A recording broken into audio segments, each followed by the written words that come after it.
Oi, pessoal! Eu sou Carla Yasmin, estudante de nutrição. Está no ar o podcast do Lab Nutri, localizado na UFRN. Oi, gente! Eu sou Vanessa Almeida, também estudante de nutrição. Antes de prosseguirmos, mais uma vez nos desculpamos pela qualidade do áudio, pois, seguindo as recomendações da OMS para a prevenção do coronavírus, seguimos gravando cada um em sua casa. Isso aqui é um refúgio do Potiguara.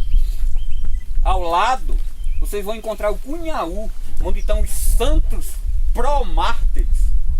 Umas pessoas, colunas que morreram lá dentro da capelinha de Cunhaú. Agora, volta ao contexto. Será que os índios potiguaras não estavam ali naquele espaço? Estavam sim. Foram expulsos, suas mulheres estupradas, suas crianças degoladas e seus idosos também. Para se montar um engenho, depois uma capelinha, para depois se sair hoje a Igreja Católica fazendo documentos, botando aí em todo o mundo que os índios arrancaram o coração do padre. Isso é uma covardia com os povos indígenas. E tá aí, canonizando, tornando santo e fazendo discursos horríveis, colocando os índios como demônio de uma história em que eles são vítimas. E que eles perderam o território dele, e que uma briga entre portugueses e holandeses aconteceu aquilo. E o culpado é quem? E fomos perseguidos, até hoje somos perseguidos, até hoje a gente escuta aqui, ó, racismo, preconceito, que são os canibais, que mataram um povo de Deus. Mas quem lembra das nossas crianças degoladas? Quem lembra de um cacique amarrado num tronco, olhando a sua mulher sendo estuprada? Ninguém lembra disso, não é verdade? Ninguém lembra, mas muita gente vai lá no Cunhaú orar e pedir que aqueles santos lhe dê uma graça. Quando se ajoelhar lá, lembre que embaixo está o sangue, a carne e o osso dos meus parentes. Essa voz é de Luiz Catu, cacique da comunidade Catu, localizada no Rio Grande do Norte, entre Goianinha e Canguaretama. Esse trecho foi captado de um documentário produzido por alunos de audiovisual da UFRN e está disponível no YouTube. O link vai estar na descrição. Nossa conversa de hoje é sobre esse povo que tem uma relação de cuidado e respeito com a terra, com a água e tantos outros recursos naturais essenciais para nossas vidas. Esse povo que nos ensina tanto sobre resistir, pois ser indígena é ser resistência. Eles lutam todos os dias pelo acesso à moradia, à alimentação, à saúde, à terra, ao direito de existir. E em meio a uma pandemia mundial, a falta de políticas públicas específicas para esse grupo, somadas condições sociais, econômicas e de saúde inferiores à dos não índios, amplifica o potencial de disseminação de doenças entre esses povos. E não é de hoje, não é, Vanessa? Não mesmo, Carla. Sarampo, varíola, cólera, gripe e outras tantas enfermidades levadas por não indígenas a terra indígenas deixaram rastro de mortes em algumas aldeias e extinguiram tantas outras. Com a Covid-19 não está sendo diferente. Segundo dados obtidos pela Articulação Nacional de Povos Indígenas do Brasil, hoje o número total de indígenas contaminados é de 22.656 e houve 639 mortes em decorrência do novo coronavírus. E segundo a plataforma Covid-19 para os indígenas do Rio Grande do Norte, desenvolvida pelo Departamento de Antropologia da UFRN, em parceria com as lideranças indígenas do estado, há 54 casos confirmados e 5 mortes, sendo a comunidade do Catu a mais afetada. Enquanto esse episódio era produzido, recebemos a triste notícia da morte por coronavírus do cacique Aritana. Segundo a família, ele foi uma das maiores e mais antigas lideranças do Alto do Xingu e um dos últimos falantes da língua tradicional do seu povo. E com essa infeliz notícia, seu povo fica ainda mais ameaçado. Os índios mais antigos preservam a história, a cultura, e perdê-los é como perder uma biblioteca viva e gera impacto no patrimônio cultural. Um estudo realizado pelo Instituto Socioambiental, em parceria com a Universidade Federal de Minas Gerais, apontou que as condições de acesso à terra e o contexto socioeconômico em que os indígenas estão inseridos são determinantes para uma maior exposição ao Covid-19. Esse estudo inclui tribos indígenas localizadas próximo a grandes centros urbanos, como São Paulo e também tribos de longa extensão territorial, distante das cidades e, consequentemente, de centros de saúde especializados. Apesar do decreto publicado em março deste ano, permitindo acesso a comunidades indígenas apenas em casos essenciais à sobrevivência das tribos, invasores como grileiros, garimpeiros e madeireiros ilegais associados ao agronegócio aproveitam a falta de fiscalização para invadir essas áreas e, com isso, levam à contaminação a esses povos. Quando todos esses indígenas que vivem juntos ficam doentes, vem a fome, já que não tem quem consiga comida. Aqui no estado do Rio Grande do Norte, temos a presença de duas etnias indígenas, a Potiguara e a Tapuia, distribuídas entre 14 comunidades. No entanto, não há demarcação de terra indígena, e isso impacta diretamente em uma das principais atividades para a garantia do direito humano à alimentação adequada dos indígenas, a agricultura, como explicou Jean-Pierre, presidente do Conselho Nacional de Segurança Alimentar. São inúmeros os empecilhos para a realização do direito humano à alimentação adequada e saudável das populações indígenas no estado do Rio Grande do Norte. Isso se agrava nesse contexto da pandemia do novo coronavírus, onde deixa mais evidente as lacunas e as desigualdades e a baixa cobertura das políticas públicas para essas comunidades. Mas uma condição importante desses empecilhos todos é o acesso à terra e ao território. São questões recorrentes nas discussões do Conselho, reafirmando como condição importante para a garantia da realização do direito humano à alimentação e dos demais direitos fundamentais, significa que os modos de organização, os sistemas agroextrativistas e os hábitos alimentares dos povos indígenas estão estreitamente ligados à terra e ao seu território, não podendo ser tratado de forma desassociada. O acesso à renda das suas famílias também é outro fator extremamente importante que tem uma relação direta com a garantia do padrão alimentar das pessoas. Muitas dessas comunidades vivem da agricultura familiar, da pesca artesanal, do beneficiamento de alimentos e dos benefícios sociais, como, por exemplo, a aposentadoria e o programa Bolsa Família.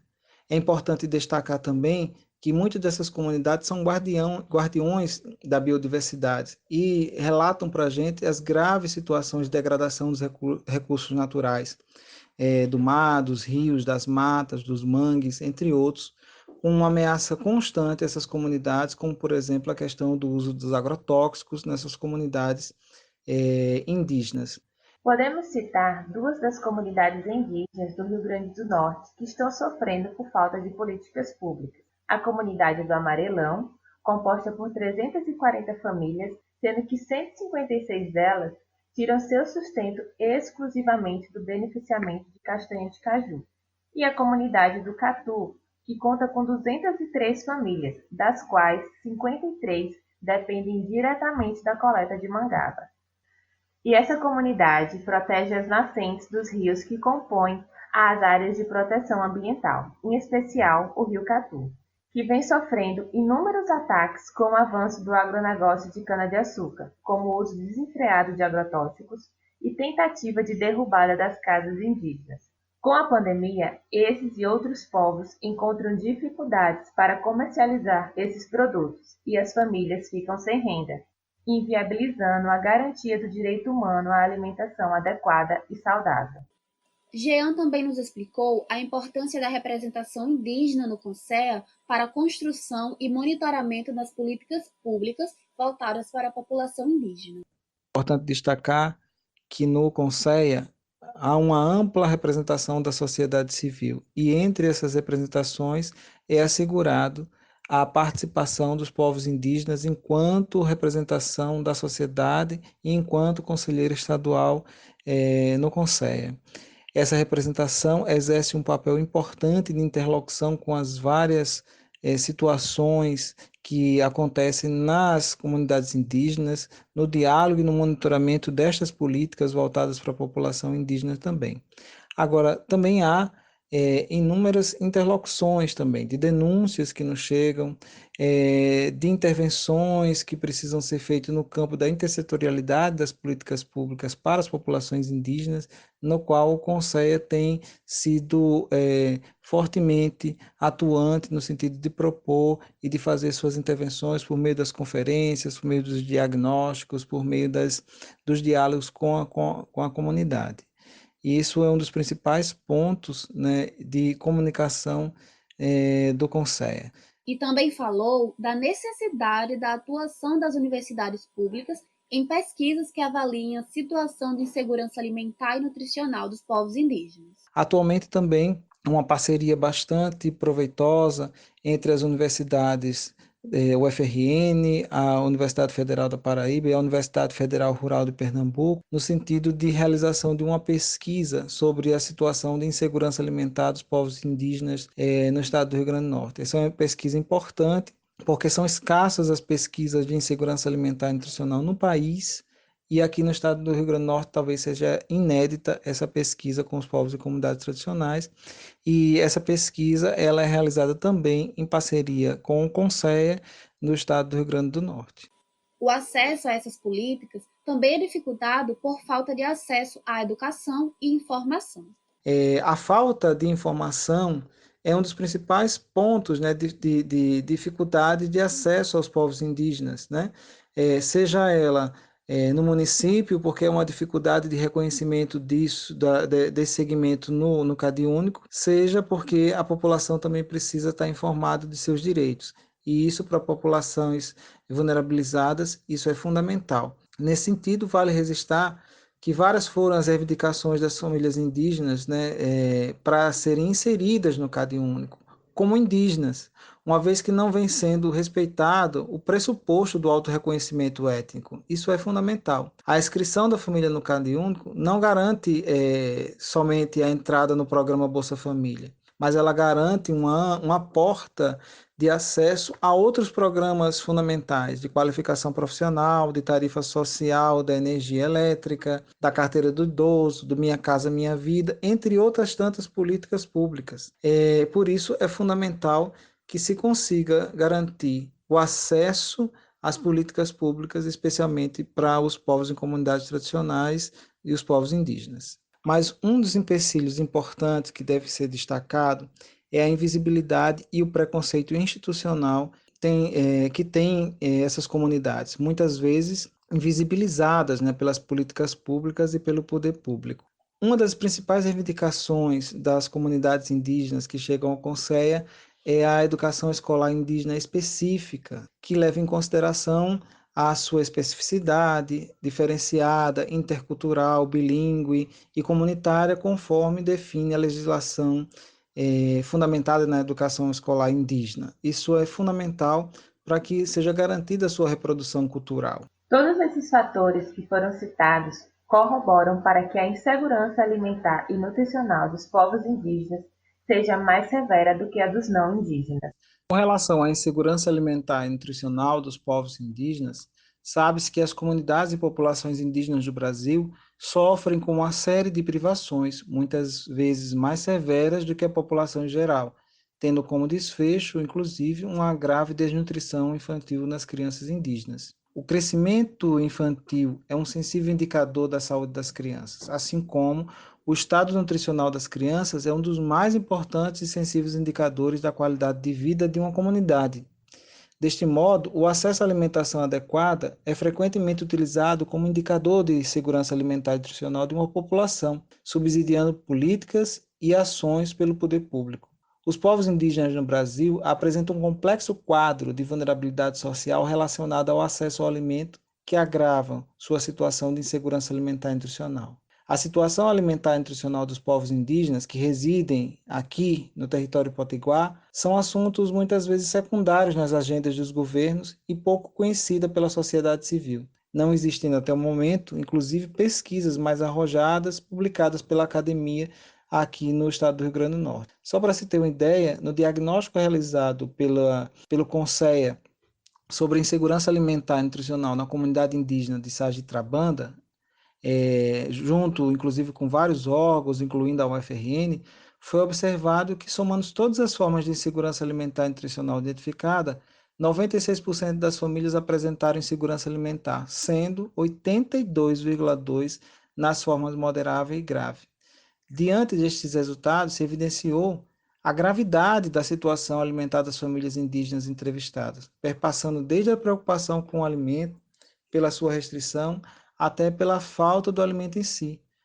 Esses elementos são importantes para subsidiar estratégias, que possam enfrentar essa problemática por meio de políticas públicas. O grau de insegurança alimentar e nutricional dos povos indígenas que residem aqui no nosso território potiguar não pode ser assunto ignorado pelo poder público, dada a sua baixa institucionalidade na pauta, bem como pela inexistência até o momento de pesquisas mais arrojadas sobre o assunto. É preciso um conjunto de ações de forma imediata dos poderes públicos, no sentido de promover o acesso à alimentação de forma adequada e regular, e que respeite a cultura e a diversidade alimentar dos povos indígenas do estado do Rio Grande do Norte, neste momento da pandemia do novo coronavírus, mas também por todo esse processo histórico que esses povos vêm sofrendo ao longo de suas vidas. Gostaríamos de ressaltar a importância de conhecer e respeitar povos indígenas e comunidades tradicionais brasileiras. Pedimos que você reflita um pouco.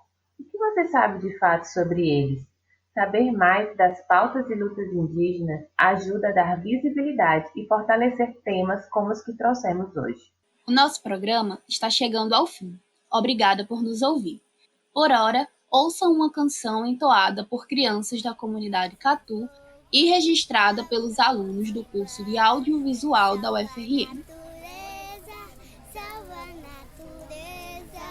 Salva a natureza que não cuida, com certeza. Sou potiguara nessa terra de Tupã. Tenho arara, caraúna e xexéu. Com os pássaros do céu, quem me deu foi Tupã de Potiguara. Sou potiguara nessa terra de Tupã. Tenho arara, caraúna e xexéu.